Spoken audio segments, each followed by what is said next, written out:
السلام علیکم، آپ دیکھ رہے ہیں انور ٹی وی۔ اعوذ باللہ من الشیطان الرجیم، بسم اللہ الرحمن الرحیم۔ استنبول کی تاریخی متنازع مسجد میں تبدیلی کے بعد ترک صدر سینکڑوں نمازیوں کے ساتھ نماز جمعہ میں شامل ہوئے۔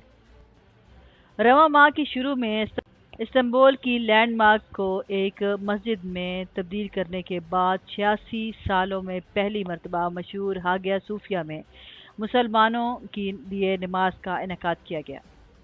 جمعہ کی نماز ترکی کے صدر رجب طیب اردگان نے متنازع طور پر تقریباً 1500 سالہ قدیم یادگار کو مسلم عبادت کے لیے کھلا قرار دینے کے 2 ہفتوں بعد ادا کی، جب 1930 کے وسط میں ایک اعلیٰ عدالت کی جانب سے جدید ترکی کے بانی سیاستدان کے ذریعے اس عمارت کو میوزیم میں تبدیل کرنا غیر قانونی قرار دیا گیا تھا۔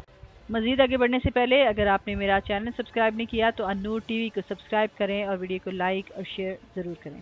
صدر اردگان کابینہ کے وزیر اور دیگر اعلیٰ عہدیداروں کے ہمراہ ہاجیہ صوفیہ کے اندر سینکڑوں نمازیوں میں شریک ہوئے، جبکہ باہر بڑی تعداد میں ہجوم جمع ہو گیا۔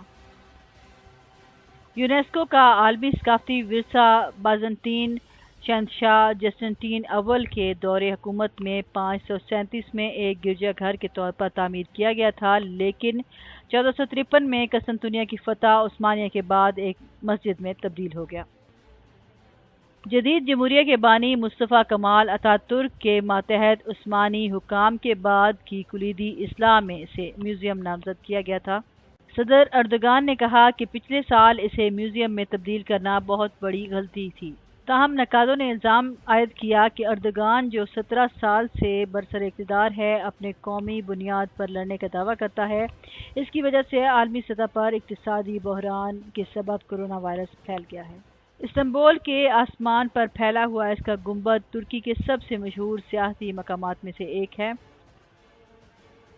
استنبول سے موصولہ رپورٹ کے مطابق الجزیرہ کے سنیم کوسوگلو نے بتایا کہ جمعہ کو ایک بہت بڑا دن تھا جس میں تقریباً 18 ملین شہری شریک تھے۔ انہوں نے کہا شہر کا مرکز تاریخی جزیرہ نما کل رات سے مکمل طور پر لاک ڈاؤن کا شکار ہے۔ ہاگیا صوفیہ کے باہر پھیلے ہوئے اسکوائر میں حکام نے مردوں اور خواتین کے لیے جمعہ کے روز عبادت کے لیے الگ الگ علاقے قائم کیے، جبکہ 700 سے زائد صحت کے اہلکار، 101 ایمبولینس اور ایک ہیلی کاپٹر ایمبولینس دستیاب تھیں۔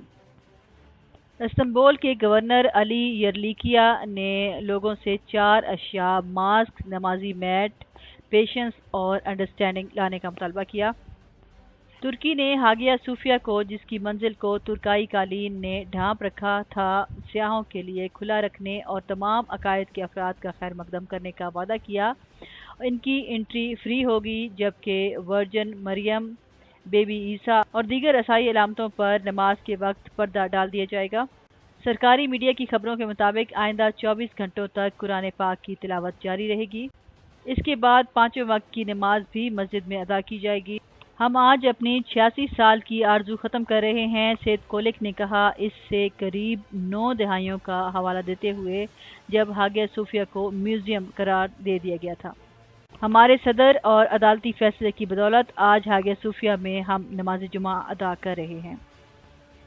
ریاستہائے متحدہ امریکہ، یورپی یونین، روس اور چرچ کے مختلف رہنماؤں نے اس تبدیلی پر تشویش کا اظہار کیا، جبکہ پڑوسی ملک یونان نے اس اقدام کو مہذب دنیا کے لیے کھلے اشتعال انگیزی قرار دیا۔ صدر اردگان نے اس بات پر زور دیا کہ ترکی کا یہ تاریخی اور خود مختار حق تھا۔ کوسوگلو نے کہا کہ توقع کی گئی تھی کہ اردگان نماز کے بعد ایک مختصر تقریر کریں گے۔ یہ ترکی کے لیے ایک بہت ہی تاریخی لمحہ ہے، خاص طور پر قدامت پسند اسلام نواز رائے دہندگان جو طویل عرصے سے اندر نماز ادا کرنا چاہتے تھے۔ جمعہ کے روز ترکی کے مذہبی سربراہ نے واضح کیا کہ ہفتہ وار مسلمان نمازوں میں فتح کی علامت کے طور پر دیے جانے والے مذہبی خطبات کے دوران تلوار کو روایتی طور پر رکھتے تھے۔ ہاگیا صوفیہ میں مسجد میں نماز جمعہ کی امامت کے بعد علی اربا نے نامہ نگاروں کو بتایا کہ خطبہ 481 سالوں سے بغیر کسی رکاوٹ کے تلواروں کے ساتھ دیا گیا ہے۔ اگر اللہ تعالیٰ نے اجازت دی تو ہم اب سے یہ روایت دوبارہ شروع کر دیں گے۔ ترکی کے مذہبی امور کے سربراہ اربا نے وضاحت کرتے ہوئے کہا کہ مساجد میں یہ ایک روایت ہے جو فتح کی علامت ہے۔